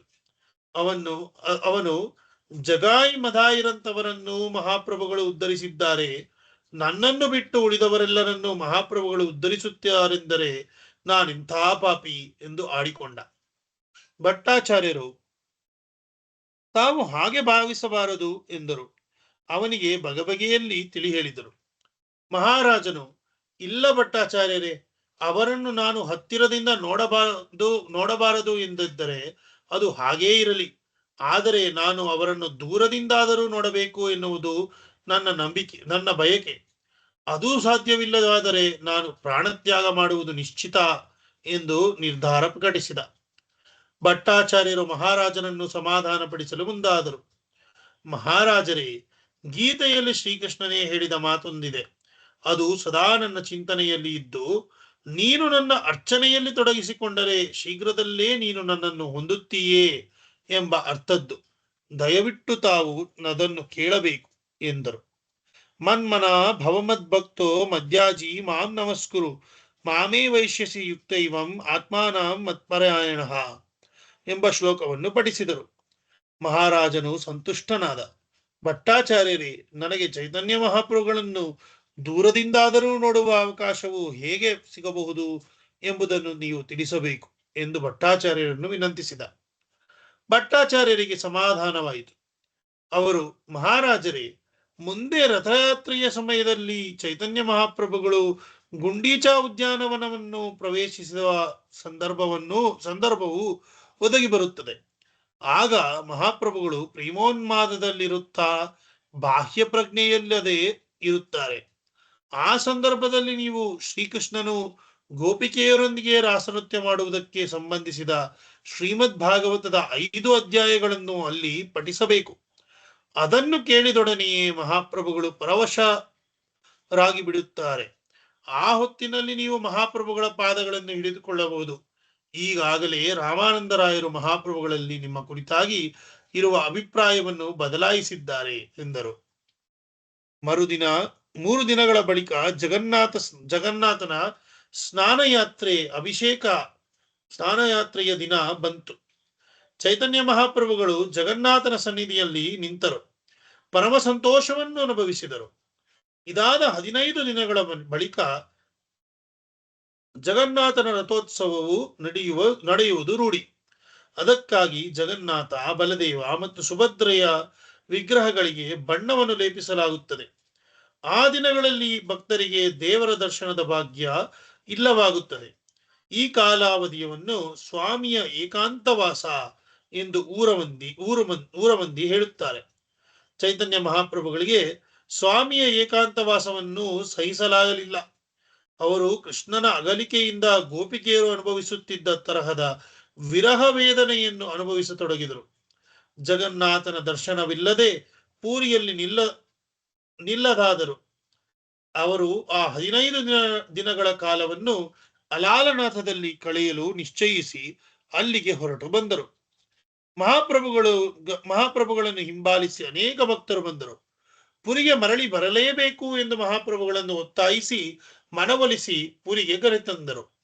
ಇದೇ ಸಂದರ್ಭದಲ್ಲಿ ಬಂಗಾಳದಿಂದ ಜಗನ್ನಾಥಪುರಿಗೆ ಹೊರಟಿದ್ದ ಸುಮಾರು 200ಕ್ಕೂ ಹೆಚ್ಚು ಮಹಾಪ್ರಭುಗಳ ಭಕ್ತರು ಪುರಿಯ ಹೊರಭಾಗವನ್ನು ತಲುಪಿರುವ ವಾರ್ತೆಯು ಗೋಪಿನಾಥ ಆಚಾರ್ಯರಿಗೆ ತಲುಪಿತು. ಅವರು ಮಹಾರಾಜರನ್ನು ಭೇಟಿ ಮಾಡಿ ಬಂಗಾಳದಿಂದ ಬಂದಿರುವ ಎಲ್ಲಾ ಭಕ್ತರಿಗೆ ಊಟ ವಸತಿಯ ಏರ್ಪಾಡು ಆಗಬೇಕಾಗಿದೆ ಎಂದು ವಿನ್ನವಿಸಿದರು. ಮಹಾರಾಜನು ಬಂಗಾಳಿ ಭಕ್ತರಿಗೆ ಬೇಕಾದ ಎಲ್ಲಾ ವ್ಯವಸ್ಥೆಯನ್ನು ಮಾಡಲು ಆದೇಶಿಸಿದ. ತನ್ನ ಬಳಿ ನಿಂತಿದ್ದ ಸಾರ್ವಭೌಮ ಭಟ್ಟಾಚಾರ್ಯರಲ್ಲಿ ಆ ಭಕ್ತರೆಲ್ಲರನ್ನು ತನಗೆ ಪರಿಚಯಿಸಬೇಕೆಂದೂ ವಿನಂತಿಸಿದ. ಭಟ್ಟಾಚಾರ್ಯರು, ಆ ಭಕ್ತರೆಲ್ಲರ ಪರಿಚಯ ನನಗೂ ಇಲ್ಲ, ಆದರೆ ನದಿಯಾದವರೇ ಆದ ಗೋಪಿನಾಥ ಆಚಾರ್ಯರಿಗೆ ಅವರೆಲ್ಲರ ಪರಿಚಯವಿರುವುದರಿಂದ ತಾವು ಅರಮನೆಯ ಮೇಲ್ಭಾಗದಲ್ಲಿ ತಾರಸಿಯಲ್ಲಿ ಗೋಪಿನಾಥ ಆಚಾರ್ಯರ ಜೊತೆ ಹೋಗಿ ನಿಂತುಕೊಂಡರೆ ಅವರು ನಿಮಗೆ ಆ ಭಕ್ತರೆಲ್ಲರ ಪರಿಚಯವನ್ನು ಮಾಡಿಸುತ್ತಾರೆ ಎಂದರು. ಮಹಾರಾಜನು ಗೋಪಿನಾಥ ಆಚಾರ್ಯರು ಮತ್ತು ಸಾರ್ವಭೌಮ ಭಟ್ಟಾಚಾರ್ಯರ ಜೊತೆಗೂಡಿ ಅರಮನೆಯ ಮಹಡಿಯ ಮೇಲೆ ಹೋಗಿ ನಿಂತನು. ಬಂಗಾಳದ ಭಕ್ತರ ಸಮೂಹವನ್ನು ನಿರೀಕ್ಷಿಸಲು ಮುಂದಾದನು. ಇತ್ತ ಚೈತನ್ಯ ಮಹಾಪ್ರಭುಗಳು ಗೋವಿಂದ ಮತ್ತು ಸ್ವರೂಪ ದಾಮೋದರನನ್ನು ಕರೆದರು. ಬಂಗಾಳದಿಂದ ಬರುತ್ತಿರುವ ಭಕ್ತರಿಗೆ ಪುಷ್ಪಹಾರಗಳನ್ನು ಮತ್ತು ಜಗನ್ನಾಥನ ಪ್ರಸಾದವನ್ನು ನೀಡಿ ಸ್ವಾಗತಿಸಬೇಕು ಎಂದು ಆಜ್ಞಾಪಿಸಿದರು. ಅವರಿಬ್ಬರು ಮಹಾಪ್ರಭುಗಳ ಆಜ್ಞೆಯಂತೆ ನಡೆದು ಬಂದು ದಾರಿ ಮಧ್ಯದಲ್ಲೇ ಬಂಗಾಳಿ ಭಕ್ತರನ್ನು ಸ್ವಾಗತಿಸಿದರು. ಮಹಾರಾಜನು ಅದನ್ನು ವೀಕ್ಷಿಸಿ ಸಂಭ್ರಮಿಸಿದ. ಆತ ತನ್ನ ಬಳಿಯಿದ್ದ ಗೋಪಿನಾಥ ಆಚಾರ್ಯರಲ್ಲಿ ಆ ಭಕ್ತ ಶಿಖಾಮಣಿಗಳ ಪರಿಚಯವನ್ನು ಬಯಸಿದ. ಗೋಪಿನಾಥ ಆಚಾರ್ಯರು ಆ ಗುಂಪಿನಲ್ಲಿದ್ದ ಪ್ರಮುಖರ ಪೂರ್ವಾಪರವನ್ನು ಮಾಳಿಗೆಯ ಮೇಲೆ ನಿಂತು ನೋಡುತ್ತಿದ್ದ ಮಹಾರಾಜನಿಗೆ ಹೇಳಿದರು. ಮಹಾರಾಜನಿಗೆ ಮೊದಲು ಅದ್ವೈತ ಆಚಾರ್ಯರನ್ನು ಪರಿಚಯಿಸಲಾಯಿತು. ಅಷ್ಟರಲ್ಲಿ ಇತರೆ ಬಂಗಾಳಿ ಭಕ್ತರು ಒಬ್ಬರೊಬ್ಬರಾಗಿ ಕಾಣಿಸಿಕೊಂಡರು. ಶ್ರೀವಾಸ ಪಂಡಿತ, ವಕ್ರೇಶ್ವರ ಪಂಡಿತ, ವಿದ್ಯಾನಿಧಿ ಆಚಾರ್ಯ, ಗದಾಧರ ಪಂಡಿತ, ಆಚಾರ್ಯ ರತ್ನ, ಪುರಂದರ ಪಂಡಿತ, ಶಂಕರ ಪಂಡಿತ, ಮುರಾರಿ ಗುಪ್ತ, ಪಂಡಿತ ನಾರಾಯಣ, ಹರಿದಾಸ ಠಾಕುರ, ಹರಿಭಟ್ಟ, ನರಸಿಂಹಾನಂದ, ವಾಸುದೇವ ದತ್ತ, ಶಿವಾನಂದ ಸೇನ, ಗೋವಿಂದ ಘೋಷ, ಮಾಧವ ಘೋಷ, ವಾಸುದೇವ ಘೋಷ, ರಾಘವ ಪಂಡಿತ, ನಂದನ ಆಚಾರ್ಯ, ಶ್ರೀಮಾನ್ ಪಂಡಿತ, ಕುಲೀನ ಗ್ರಾಮದ ರಾಮಾನಂದ ವಸು, ಸತ್ಯರಾಜ ಖಾನ್ ಮತ್ತು ಖಂಡ ಗ್ರಾಮದ ಮುಕುಂದದಾಸ, ರಘುನಂದನ, ನರಹರಿ ಮೊದಲಾದ ಭಕ್ತಾಗ್ರಣಿಗಳು ಅಲ್ಲಿ ಕಾಣಿಸಿಕೊಂಡರು. ಗೋಪಿನಾಥ ಆಚಾರ್ಯರು ಮಹಾರಾಜನಿಗೆ ಅವರೆಲ್ಲರನ್ನೂ ಪರಿಚಯಿಸಿ ಅವರೆಲ್ಲರೂ ಮಹಾಪ್ರಭುಗಳಿಗೆ ಯಾವ ರೀತಿ ಆಪ್ತರು ಎಂಬುದನ್ನು ವಿವೇದಿಸಿದರು. ಮಹಾರಾಜನು ಆ ಮಹಾಮಹಿಮರನ್ನು ನೋಡಿ ಆನಂದಿಸಿದ. ಅವರ ಶ್ರೀಮುಖದಿಂದ ಬರುವ ಹರೇ ಕೃಷ್ಣನ ಸಂಕೀರ್ತನೆಯನ್ನು ಕೇಳಿ ಮೈಮರೆತ. ನಾನು ಇಂಥವರನ್ನು ಈ ತನಕ ನೋಡಿಲ್ಲ ಎಂದು ಎಂಥ ತೇಜಸ್ಸು ಇವರದ್ದು ಎಂದು ಭಾವೋದ್ವೇಗಕ್ಕೆ ಒಳಗಾದ. ಬಂಗಾಳಿ ಭಕ್ತರು ಮೊದಲು ಜಗನ್ನಾಥನ ದರ್ಶನವನ್ನು ಮಾಡದೆ ಮಹಾಪ್ರಭುಗಳ ನಿವಾಸದೆಡೆಗೆ ನಡೆದರು. ಮಹಾರಾಜನು ಆಗ ಅಲ್ಲಿ ನಡೆದು ಹೋಗುತ್ತಿದ್ದ ಭವಾನಂದರಾಯರ ಮಗ ವಾಣಿನಾಥನನ್ನು ಗುರುತಿಸಿದ. ಆತನು 7 ಜನರ ಜೊತೆಗೂಡಿ ಭಾರೀ ಪ್ರಮಾಣದಲ್ಲಿ ಜಗನ್ನಾಥನ ಪ್ರಸಾದ ಶೇಷವನ್ನು ಕೊಂಡೊಯ್ಯುತ್ತಿರುವುದನ್ನು ನೋಡಿ ಮಹಾರಾಜನಿಗೆ ಆನಂದವೂ ಆಶ್ಚರ್ಯವೂ ಆದವು. ಬಂಗಾಳಿ ಭಕ್ತರು ಜಗನ್ನಾಥನ ಮಹಾಪ್ರಸಾದವನ್ನು ಸ್ವೀಕರಿಸಲು ಮುಂದಾದರು. ಆದರೆ ಆ ಭಕ್ತರಲ್ಲಿ ಅನೇಕರು ಕ್ಷೌರಕರ್ಮ ಮಾಡದೇ ಇರುವುದು, ಉಪವಾಸಕ್ಕೆ ಮಹತ್ವ ಕೊಡುವುದಿರುವುದನ್ನು ಮಹಾರಾಜನು ಗಮನಿಸಿದ. ಅವನು ಭಟ್ಟಾಚಾರ್ಯರಲ್ಲಿ ಆ ವಿಚಾರವನ್ನು ಪ್ರಸ್ತಾಪಿಸಿ ಇದು ಸರಿಯೇ ಎಂದು ಆಶ್ಚರ್ಯ ವ್ಯಕ್ತಪಡಿಸಿದ. ಭಟ್ಟಾಚಾರ್ಯರು, ಮಹಾರಾಜರೇ, ತೀರ್ಥಕ್ಷೇತ್ರ ಯಾತ್ರೆಯ ಸಂದರ್ಭದಲ್ಲಿ ನೀವು ಪ್ರಸ್ತಾಪಿಸಿರುವ ವಿಚಾರವು ಸರಿಯಾದದ್ದೇ. ಆದರೆ ಸ್ವಯಂ ಪ್ರೇರಿತ ಪ್ರೇಮ ಮಾರ್ಗದಲ್ಲಿ ಇಂಥ ನಿಯಮಗಳ ಅವಶ್ಯಕತೆ ಇರುವುದಿಲ್ಲ. ಪ್ರಸಾದವು ಅಲಭ್ಯವಿದ್ದರೆ ಭಕ್ತರು ಉಪವಾಸ ಆಚರಿಸಬೇಕಾದುದು ಅವಶ್ಯಕ. ಇಲ್ಲಿ ಸ್ವಯಂ ಮಹಾಪ್ರಭುಗಳೇ ಮಹಾಪ್ರಸಾದವನ್ನು ವಿತರಿಸುತ್ತಿರುವಾಗ ಅದನ್ನು ನಿರಾಕರಿಸುವುದು ಮೂರ್ಖತನವಾಗುವುದಿಲ್ಲವೇ ಎಂದರು. ಹಿಂದೆ ತಾವೂ ಒಮ್ಮೆ ಹಾಸಿಗೆಯಿಂದ ಏಳುತ್ತಿದ್ದಂತೆ ಮುಖಮಾರ್ಜನ ಮಾಡದೆ ಮಹಾಪ್ರಭುಗಳಿಂದ ಮಹಾಪ್ರಸಾದವನ್ನು ಸ್ವೀಕರಿಸಿದ್ದನ್ನು ನೆನಪಿಸಿಕೊಂಡರು. ಮಹಾರಾಜನು ಭಟ್ಟಾಚಾರ್ಯರಲ್ಲಿ ಇಂಥ ವಿಚಾರಗಳನ್ನು ಇನ್ನಷ್ಟು ಹೇಳಿ ಎಂಬಂತೆ ಮೌನವಾದ. ಆಚಾರ್ಯರು ಮುಂದುವರಿಸುತ್ತಾ, ಭಗವಂತನು ಯಾರ ಹೃದಯದಲ್ಲಿ ನೆಲೆಸುವ ಕೃಪೆ ತೋರುವರೋ ಅಂತವರೆಲ್ಲರೂ ಮಹಾ ಅದೃಷ್ಟವಂತರು. ಅಂತವರು ಸಾಮಾಜಿಕ ಕಟ್ಟುಪಾಡುಗಳಿಗೆ ಯಾವತ್ತೂ ಬೇಕಾಗಿಲ್ಲ. ಅಂತವರನ್ನು ವರ್ಣಾಶ್ರಮ ಭೇದವು ಸಹ ಬಾಧಿಸದು ಎಂದು ಹೇಳಿದರು. ಮಹಾರಾಜನು ಹರ್ಷಚಿತ್ತನಾದ. ಅರಮನೆಯ ತಾರಸಿಯ ಮೇಲಿಂದ ಇಳಿದು ಬಂದ. ಕಾಶಿ ಮಿಶ್ರರನ್ನು ಮತ್ತು ದೇವಸ್ಥಾನದ ಪಾರುಪತ್ಯಗಾರರನ್ನು ಕರೆದು, ನೀವು ಚೈತನ್ಯ ಮಹಾಪ್ರಭುಗಳ ನೀಡುವ ಎಲ್ಲಾ ಆದೇಶಗಳನ್ನು ಕಟ್ಟುನಿಟ್ಟಾಗಿ ಪಾಲಿಸಬೇಕು. ಅವರ ಮನೋಗತವನ್ನು ತಿಳಿದು ಅದಕ್ಕೆ ಅನುಗುಣವಾಗಿ ನಡೆಯಬೇಕು ಎಂದು ಆದೇಶಿಸಿದ. ಮಹಾರಾಜ ಗಜಪತಿ ಪ್ರತಾಪರುದ್ರನಿಗೆ ಬಂಗಾಳದಿಂದ ಚೈತನ್ಯ ಮಹಾಪ್ರಭುಗಳ ಭಕ್ತರು ಬಂದದ್ದನ್ನು ಕಂಡು ವಿಶೇಷ ಆನಂದವಾಯಿತು.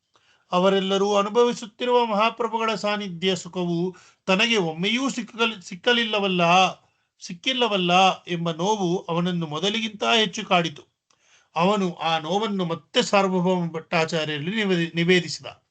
ದಯಮಾಡಿ ಮಹಾಪ್ರಭುಗಳ ಭೇಟಿಗೆ ಅವಕಾಶ ಕಲ್ಪಿಸಿಕೊಡಿ ಎಂಬ ಒಕ್ಕಣೆ ಇರುವ ಒಂದು ಪತ್ರವನ್ನು ಭಟ್ಟಾಚಾರ್ಯರಿಗೆ ಬರೆಯಿಸಿದ. ಭಟ್ಟಾಚಾರ್ಯರು ಈ ಹಿಂದೆ ವ್ಯಕ್ತಪಡಿಸಿದ್ದ ತಮ್ಮ ಅಸಹಾಯಕತೆಯನ್ನೇ ಮತ್ತೆ ವ್ಯಕ್ತಪಡಿಸಿದರು. ಹಿಂದೆ ತಾವು ನೀಡಿದ ಸಲಹೆಯನ್ನೇ ಮತ್ತೆ ಪುನರುಚ್ಚರಿಸಿದರು. ಪ್ರತಾಪರುದ್ರ ಮಹಾರಾಜನು ತನ್ನ ಸಂಕಲ್ಪವನ್ನು ಬದಲಿಸಲಿಲ್ಲ. ಅವನು ಮಹಾಪ್ರಭುಗಳ ದರ್ಶನಕ್ಕಾಗಿ ಭಕ್ತರ ಬಳಿ ತನ್ನ ಮನವಿಯನ್ನು ಇಡಲು ಭಟ್ಟಾಚಾರ್ಯರನ್ನು ಕೇಳಿಕೊಂಡ. ಆಮೇಲೆ, ಮಹಾಪ್ರಭುಗಳ ದರ್ಶನ ಭಾಗ್ಯವು ನನಗೆ ಒದಗಿ ಬರದಿದ್ದರೆ ನಾನು ಭಿಕ್ಷುಕರ ಲಾಂಛನವಾದ ಕರ್ಣಕುಂಡಲದ ಓಲೆಯನ್ನು ಧರಿಸುತ್ತೇನೆ, ತಿರುಕನಾಗುತ್ತೇನೆ ಎಂಬರ್ಥ ಬರುವ ಪತ್ರವನ್ನು ಬರೆದು ಅದನ್ನು ಸಾರ್ವಭೌಮ ಭಟ್ಟಾಚಾರ್ಯರಿಗೆ ಕಳುಹಿಸಿಕೊಟ್ಟ. ತೀವ್ರವಾಗಿ ಕಳವಳಗೊಂಡ ಭಟ್ಟಾಚಾರ್ಯರು ಚೈತನ್ಯ ಮಹಾಪ್ರಭುಗಳ ಭಕ್ತರಿಗೆ ಈ ಪತ್ರವನ್ನು ಒಪ್ಪಿಸಿ, ತಾವು ಮಹಾಪ್ರಭುಗಳ ಮನಸ್ಸನ್ನು ಬದಲಾಯಿಸಲು ಸಮರ್ಥರು, ದಯವಿಟ್ಟು ಹೇಗಾದರೂ ಮಾಡಿ ಅರಸನ ಅಪೇಕ್ಷೆಯು ನೆರವೇರುವಂತೆ ಮಾಡಿ ಎಂದು ಬೇಡಿದರು. ಸಾರ್ವಭೌಮ ಭಟ್ಟಾಚಾರ್ಯರು ಸುದೀರ್ಘವಾಗಿ ಆಲೋಚಿಸಿದರು. ಆಗ ಅವರಿಗೆ ಒಂದು ಯೋಚನೆ ಹೊಳೆಯಿತು. ಅವರು ಮಹಾಪ್ರಭುಗಳಲ್ಲಿ ತಮ್ಮ ದರ್ಶನ ಭಾಗ್ಯವನ್ನು ಮಹಾರಾಜರಿಗೆ ಒದಗಿಸಿಕೊಡಿ ಎಂದು ಬೇಡುವುದಲ್ಲ. ಅದರಿಂದ ಮಹಾಪ್ರಭುಗಳಿಗೆ ದುಃಖವಾಗುತ್ತದೆ. ಆದರೆ ಅದರ ಬದಲು ನಾವು ಮಹಾಪ್ರಭುಗಳ ಮಹಾಪರಿವರ್ತನೆಯಾಗಿ ಮಹಾರಾಜನ ಸದ್ಗುಣಗಳನ್ನು ಆಗಾಗ ಮಹಾಪ್ರಭುಗಳ ಚಿತ್ತದಲ್ಲಿ ಬಿತ್ತಬಹುದಲ್ಲವೇ ಎಂದು ಸಲಹೆ ನೀಡಿದರು. ಈ ಸಲಹೆ ಭಕ್ತರಿಗೆ ಇಷ್ಟವಾಯಿತು. ಅವರೆಲ್ಲರೂ ಬಹುಸಂಖ್ಯೆಯಲ್ಲಿ ಚೈತನ್ಯ ಮಹಾಪ್ರಭುಗಳ ಸನ್ನಿಧಿಗೆ ಬಂದರು. ಮಹಾಪ್ರಭುಗಳು ಅವರನ್ನು ಆಶ್ಚರ್ಯದಿಂದ ನೋಡಿ, ನೀವು ಹೀಗೆ ಒಂದಾಗಿ ಯಾವತ್ತೂ ಬಂದವರಲ್ಲ, ಆದರೆ ಈಗ ಬಂದಿದ್ದೀರಿ. ಆದರೆ ಯಾಕೆ ಬಂದಿದ್ದೇವೆ ಎಂದು ಹೇಳದೆ ಸುಮ್ಮನಿದ್ದೀರಿ. ವಿಷಯ ಏನು ಎಂದು ತಿಳಿಸಿ ಎಂದರು. ಚೈತನ್ಯ ಮಹಾಪ್ರಭುಗಳ ಪರಮಾಪ್ತರೂ ಭಕ್ತಶ್ರೇಷ್ಠರೂ ಆಗಿರುವ ನಿತ್ಯಾನಂದ ಪ್ರಭುಗಳು ಮುಂದೆ ಬಂದರು. ಒಂದು ವಿಷಯವನ್ನು ತಮ್ಮ ಸನ್ನಿಧಿಯಲ್ಲಿ ಭಿನ್ನವಿಸಲು ನಾವು ಬಂದಿದ್ದೇವೆ. ಆದರೆ ಅದನ್ನು ಹೇಗೆ ಹೇಳಬೇಕೆಂದು ನಮಗೆ ತಿಳಿಯುತ್ತಿಲ್ಲ ಎಂದರು. ಮಹಾಪ್ರಭುಗಳು, ಪರವಾಗಿಲ್ಲ, ನೀವು ಹೇಳಬಹುದು ಎಂದರು. ನಿತ್ಯಾನಂದ ಪ್ರಭುಗಳು ಮಹಾರಾಜನ ತಲ್ಲಣಗಳನ್ನು ಪ್ರಭುಗಳಲ್ಲಿ ನಿವೇದಿಸಿದರು. ತಮ್ಮ ದರ್ಶನ ಭಾಗ್ಯ ಸಿಗದಿದ್ದರೆ ಮಹಾರಾಜನು ಭಿಕ್ಷುಕನಾಗಲು ಇಚ್ಛಿಸಿದ್ದಾನೆ ಎಂಬ ಅಂಶವನ್ನು ಮನಗಾಣಿಸಿದರು. ಮಹಾರಾಜನು ಮಹಾಪ್ರಭುಗಳ ಪಾದಗಳನ್ನು ಅವನ ಎದೆಯ ಮೇಲಿರಿಸಿಕೊಳ್ಳಬೇಕೆನ್ನುವಷ್ಟು ಆಗಿದ್ದಾನೆ ಎಂಬುದನ್ನು ವಿವರಿಸಿದರು. ಮಹಾಪ್ರಭುಗಳ ಮನಸ್ಸು ಮಾಗಿದ ಹಣ್ಣಿನಂತೆಯೇ ಹೆಚ್ಚು ಹಣ್ಣಾಯಿತು. ಆದರೆ ಅವರು ಅದನ್ನು ತೋರ್ಪಡಿಸುವುದೇ ಹುಸಿಕೋಪದಿಂದ, ನೀವು ಮಹಾರಾಜನನ್ನು ಕಾಣಲು ನನ್ನನ್ನು ಕಟಕನಗರಕ್ಕೆ ಕರೆದೊಯ್ಯಲು ಬಂದಿರಬೇಕು. ಆದರೆ ನಾನು ಮಹಾರಾಜನಲ್ಲಿಗೆ ಹೋದರೆ ಜನಸಾಮಾನ್ಯರು ನನ್ನ ಬಗ್ಗೆ ಏನೆಂದುಕೊಂಡರೆಂದು ನೀವು ಚಿಂತಿಸಲಿಲ್ಲ.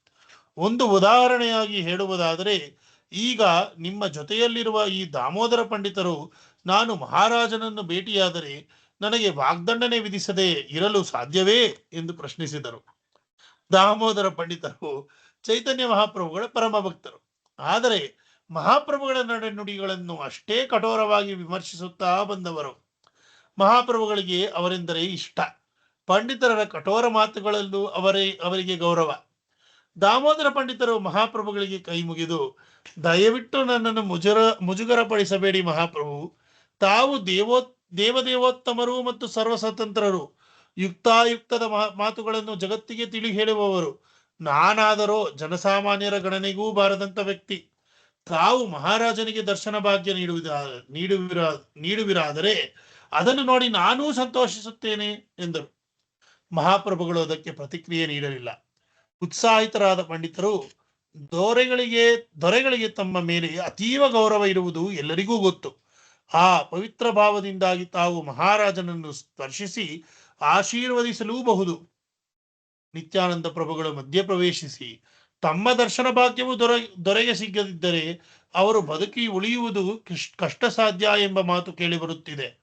ನನ್ನದೊಂದು ಸಲಹೆ ಇದೆ ಮಹಾಪ್ರಭು, ತಾವು ಅದನ್ನು ಪರಿಶೀಲಿಸುವುದಾದರೆ ಭಿನ್ನವಿಸುತ್ತೇನೆ ಎಂದರು. ಚೈತನ್ಯ ಮಹಾಪ್ರಭುಗಳ ಮುಖದಲ್ಲಿ ನಗು ಕಾಣಿಸಿಕೊಂಡಿತು. ನಿತ್ಯಾನಂದ ಪ್ರಭುಗಳು ಅದನ್ನೇ ಒಪ್ಪಿಗೆ ಎಂದುಕೊಂಡು, ತಾವು ಧರಿಸುವ ಒಂದು ಬಹಿರುಡುಗೆಯನ್ನು ದೊರೆಗೆ ಕಳುಹಿಸಿಕೊಡುವ ಕೃಪೆ ಮಾಡಬೇಕು.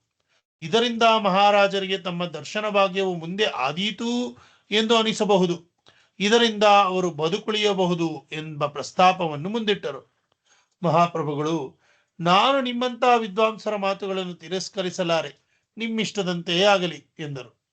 ನಿತ್ಯಾನಂದ ಪ್ರಭುಗಳು ಚೈತನ್ಯ ಮಹಾಪ್ರಭುಗಳು ಧರಿಸುತ್ತಿದ್ದ ಹೊರ ಉಡುಪುಗಳಲ್ಲಿ ಒಂದನ್ನು ಧರಿಸಿಕೊಂಡರು. ಅದನ್ನು ಸಾರ್ವಭೌಮ ಭಟ್ಟಾಚಾರ್ಯರಿಗೆ ತಲುಪಿಸಿದರು. ಅದನ್ನು ಭಟ್ಟಾಚಾರ್ಯರು ಮಹಾರಾಜನಿಗೆ ಕಳುಹಿಸಿಕೊಟ್ಟರು. ಮಹಾರಾಜನು ಆ ಉಡುಪನ್ನು ನೋಡಿ ಸಂತೃಪ್ತನಾದ. ಸ್ವತಃ ಚೈತನ್ಯ ಮಹಾಪ್ರಭುಗಳೇ ಆ ಸ್ಥಾನಕ್ಕೆ ಬಂದರೆ ಹೇಗೆ ಅವರನ್ನು ಪೂಜಿಸಬೇಕೋ ತದ್ವತ್ತು ರೀತಿಯಲ್ಲಿ ಆ ವಸ್ತ್ರವನ್ನು ಪೂಜಿಸಲು ಆರಂಭಿಸಿದ. ರಾಮಾನಂದರಾಯರ ಗಮನಕ್ಕೆ ಮಹಾರಾಜನು ಚೈತನ್ಯ ಮಹಾಪ್ರಭುಗಳ ಹೊರ ಉಡುಗೆಯನ್ನು ಪೂಜಿಸುತ್ತಿರುವ ವಿಚಾರವು ತಿಳಿದು ಬಂತು. ಅವರು ಮಹಾರಾಜನನ್ನು ಭೇಟಿ ಮಾಡಿ, ಇದು ತಮಗೆ ಒದಗಿ ಬಂದ ಭಾಗ್ಯ ಎಂದು ಅಭಿನಂದಿಸಿದರು. ಮಹಾರಾಜನು ರಾಮಾನಂದರಾಯರಿಗೆ, ನೀವು ಹೇಳಿದ್ದನ್ನು ಒಪ್ಪಿದೆ, ಆದರೂ ನನ್ನಲ್ಲಿ ಮಹಾಪ್ರಭುಗಳ ದರ್ಶನ ಮಾಡಬೇಕು ಎನ್ನುವ ಉತ್ಕಟೇಚ್ಛೆ ಇನ್ನೂ ಶಮನವಾಗಿಲ್ಲ. ನೀವು ನನಗಾಗಿ ಮಹಾಪ್ರಭುಗಳಲ್ಲಿ ಪ್ರಾರ್ಥಿಸಬೇಕು, ನನ್ನ ಅಹವಾಲನ್ನು ಮಹಾಪ್ರಭುಗಳ ಗಮನಕ್ಕೆ ತರಬೇಕು ಎಂದು ಭಿನ್ನವಿಸಿದ. ರಾಮಾನಂದರಾಯರು ಪ್ರತಿದಿನವೂ ಮಹಾಪ್ರಭುಗಳನ್ನು ಭೇಟಿ ಮಾಡುತ್ತಲೇ ಹೋದರು.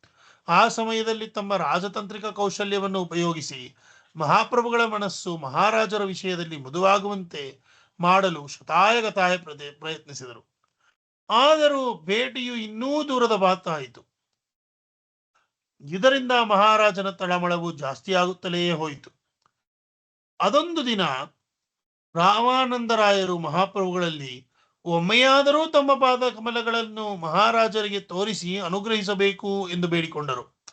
ಚೈತನ್ಯ ಮಹಾಪ್ರಭುಗಳು, ನೀವು ಮಹಾಜ್ಞಾನಿಗಳಿದ್ದೀರಿ, ಶ್ರೀಕೃಷ್ಣನ ಅನುಗ್ರಹಕ್ಕೆ ಪಾತ್ರವಾದ ಜೀವಿಯೂ ಆಗಿದ್ದೀರಿ. ಸನ್ಯಾಸಿಯಾದವನು ಮಹಾರಾಜನನ್ನು ನೋಡುವುದು ಸರಿಯೇ ಎಂದು ನೀವೇ ಹೇಳಿ ಎಂದು ಪ್ರಶ್ನಿಸಿದರು. ರಾಮಾನಂದರಾಯರು ಪಟ್ಟು ಬಿಡಲಿಲ್ಲ. ತಾವು ಪರಮ ಸ್ವತಂತ್ರರು, ದೇವೋತ್ತಮ ಪರಮಪುರುಷರು, ತಾವು ಯಾರಿಗೂ ಅಂಜಬೇಕಿಲ್ಲ, ಯಾಕೆಂದರೆ ತಾವು ಯಾರನ್ನೂ ಅವಲಂಬಿಸಿಲ್ಲ ಎಂದರು. ಮಹಾಪ್ರಭುಗಳು, ಇಲ್ಲ, ನಾನೊಬ್ಬ ಸಾಮಾನ್ಯ ಸನ್ಯಾಸಿ ಎಂದರು. ದೊರೆಯು ಎಷ್ಟೇ ಸದ್ಗುಣವನ್ನು ಹೊಂದಿರಲಿ, ಆತನ ಜೊತೆ ಮಹಾರಾಜ ಎಂಬ ವಿಶೇಷಣ ಇರುವುದರಿಂದ ಅದು ಅವನನ್ನು ಹೊಲಬೆಗೆಡಿಸುತ್ತದೆ ಎಂದು ಅಭಿಪ್ರಾಯ ಮಂಡಿಸಿದರು. ಆದರೂ ನಿಮಗಾಗಿ ಒಂದು ಸಲಹೆ ನೀಡುತ್ತೇನೆ. ದೊರೆಯ ಮಗನು ನನ್ನನ್ನು ಭೇಟಿ ಮಾಡಬಹುದು. ಮಗನಾದವನು ತಂದೆಯನ್ನು ಪ್ರತಿನಿಧಿಸುತ್ತಾನೆ ಎಂದು ಶಾಸ್ತ್ರಗ್ರಂಥಗಳು ಹೇಳುತ್ತವೆ. ಇದರಿಂದ ರಾಜನೇ ನನ್ನನ್ನು ಭೇಟಿ ಮಾಡಿದಂತೆ ಆಗುತ್ತದೆ ಎಂದು ಹೇಳಿದರು. ರಾಮಾನಂದರಾಯರು ದೊರೆಯನ್ನು ಭೇಟಿ ಮಾಡಿ ಚೈತನ್ಯ ಮಹಾಪ್ರಭುಗಳ ಮಾತನ್ನು ಮುಂದಿಟ್ಟರು. ಮಹಾರಾಜನು ಸಂತುಷ್ಟನಾದ. ಈ ಕರುಣೆಯಾದರೂ ದೊರಕಿತ್ತಲ್ಲ ಎಂದು ಶ್ರೀಕೃಷ್ಣನನ್ನು ಮನಸ್ಸಿನಲ್ಲೇ ಸ್ಮರಿಸಿದ. ಚೈತನ್ಯ ಮಹಾಪ್ರಭುಗಳ ದರ್ಶನಕ್ಕಾಗಿ ಬಂದ ಮಹಾರಾಜನ ಸುಪುತ್ರನು ತಾನೇ ತಾರುಣ್ಯಕ್ಕೆ ಕಾಲಿಟ್ಟಿದ್ದ. ಕೃಷ್ಣವರ್ಣದವನಾಗಿದ್ದ ಅವನು ತಾವರೆ ಕಣ್ಣುಗಳನ್ನು ಹೊಂದಿದ್ದ, ಪೀತ ವಸ್ತ್ರವನ್ನು ಧರಿಸಿದ್ದ ಮತ್ತು ರತ್ನ ಖಚಿತ ಆಭರಣಗಳನ್ನು ತೊಟ್ಟುಕೊಂಡಿದ್ದ. ಆತನು ಬಂದವನೇ ಮಹಾಪ್ರಭುಗಳಿಗೆ ತಲೆಬಾಗಿ ನಮಸ್ಕರಿಸಿ ನಿಂತ. ಚೈತನ್ಯ ಮಹಾಪ್ರಭುಗಳು ರಾಜಕುಮಾರನನ್ನು ದಿಟ್ಟಿಸಿದರು. ಮಹಾಪ್ರಭುಗಳು ಕೃಷ್ಣವರ್ಣದ ರಾಜಕುಮಾರನನ್ನು ಕಂಡು ಶ್ರೀಕೃಷ್ಣನನ್ನು ಸ್ಮರಿಸಿಕೊಂಡರು. ಭಾವೋದ್ವೇಗಕ್ಕೆ ಒಳಗಾದರು. ತಮ್ಮ ಬಳಿಯಿದ್ದ ಭಕ್ತರನ್ನು ಉದ್ದೇಶಿಸಿ, ಮಹಾನ್ ಕೃಷ್ಣ ಭಕ್ತನೊಬ್ಬನು ಇಲ್ಲಿಗೆ ಬಂದಿದ್ದಾನೆ. ಅವನನ್ನು ನೋಡಿದರೆ ನನಗೆ ಪರಮಪುರುಷ ಶ್ರೀಕೃಷ್ಣನನ್ನು ನೋಡಿದಷ್ಟೇ ಆನಂದವಾಗುತ್ತದೆ. ಇವನನ್ನು ನೋಡಿದ ತಕ್ಷಣ ನಾನು ಅವನ ಋಣದಲ್ಲಿದ್ದೇನೆ ಎಂದು ಅನಿಸುತ್ತದೆ ಎಂದು ಹೇಳಿದರು. ಚೈತನ್ಯ ಮಹಾಪ್ರಭುಗಳು ಅವನನ್ನು ಬಳಿಗೆರೆದು ಪ್ರೀತಿಯಿಂದ ಮಾತನಾಡಿಸಿದರು. ಬಳಿಕ ಎದ್ದು ನಿಂತು ರಾಜಕುಮಾರನ ಬಳಿ ಸಾರಿ ಅವನನ್ನು ಆಲಿಂಗಿಸಿದರು. ಮಹಾಪ್ರಭುಗಳ ಸ್ಪರ್ಶದಿಂದ ರಾಜಕುಮಾರನು ಪರವಶನಾದ. ಅವನ ದೇಹದಲ್ಲಿ ದೈವ ಪ್ರೇಮದ ಲಕ್ಷಣಗಳು ಕಾಣಿಸಿಕೊಂಡವು. ಅವನು ಬೆವರತೊಡಗಿದ. ಅವನಲ್ಲಿ ಅಳು ಉಕ್ಕಿ ಬಂದು ಅವನ ಕಣ್ಣುಗಳು ತುಂಬಿಕೊಂಡವು. ಕಾಲುಗಳು ನರ್ತನಕ್ಕೆ ಮುಂದಾದವು. ಅವನ ಬಾಯಿಯಿಂದ ಕೃಷ್ಣ ಕೃಷ್ಣ ಎನ್ನುವ ಶಬ್ದಗಳು ಹೊರಟವು. ಭಕ್ತರು ಪರವಶರಾದರು. ಅವರೆಲ್ಲರೂ ಒಕ್ಕರಲಿನಿಂದ ಈ ರಾಜಕುಮಾರನಿಗೆ ಶ್ರೀಕೃಷ್ಣ ಒಲಿದ ಎಂದು ಪ್ರಶಂಸೆಯ ಮಾತುಗಳನ್ನು ಆಡಲು ಮುಂದಾದರು. ಚೈತನ್ಯ ಮಹಾಪ್ರಭುಗಳು ರಾಜಕುಮಾರನನ್ನು ಪ್ರೀತಿಯಿಂದ ಮೈದಡವಿದರು. ತಮ್ಮ ಅಪ್ಪುಗೆಯಿಂದ ಅವನನ್ನು ಬಿಡುಗಡೆಗೊಳಿಸಿದರು. ದಿನಾಲೂ ನೀನು ನಾನಿದ್ದಲ್ಲಿಗೆ ಬರಬೇಕು ಎಂದು ಆದೇಶಿಸಿದರು. ರಾಮಾನಂದರಾಯರು ರಾಜಕುಮಾರನನ್ನು ಅರಮನೆಗೆ ಕರೆದೊಯ್ದರು. ನಡೆದ ಘಟನೆಗಳೆಲ್ಲ ಮಹಾರಾಜನಲ್ಲಿ ಭಿನ್ನವಿಸಿದರು. ಖುಷಿಯಿಂದ ಮಹಾರಾಜನು ಮಗನನ್ನು ಆಲಿಂಗಿಸಿದ. ಆಗ ಮಹಾರಾಜನಲ್ಲಿ ಸಹ ದೈವೋನ್ಮಾದವಾಯಿತು. ಸ್ವಯಂ ಆತನೇ ಚೈತನ್ಯ ಮಹಾಪ್ರಭುಗಳ ಆಲಿಂಗನಕ್ಕೆ ಒಳಗಾದಂತಹ ಅನುಭವ ಮಹಾರಾಜನಲ್ಲಿ ಸ್ಫುರಿಸಿತು. ಅಂದಿನಿಂದ ರಾಜಕುಮಾರನು ಚೈತನ್ಯ ಮಹಾಪ್ರಭುಗಳ ಸಾನ್ನಿಧ್ಯದ ಸವಿಯನ್ನು ದಿನಾಲೂ ಉಣ್ಣತೊಡಗಿದ. ಮಹಾಪ್ರಭುಗಳ ಆಪ್ತ ಭಕ್ತರಲ್ಲಿ ಒಬ್ಬನಾಗಿ ಮೆರೆದ. ಇಲ್ಲಿಗೆ ನಿಲ್ಸೋಣ ಇವತ್ತು. ಮುಂದೆ ನಾವು ಕಂಟಿನ್ಯೂ ಮಾಡೋಣ ಮುಂದಿನ ವಾರ. ಹರೇ ಕೃಷ್ಣ.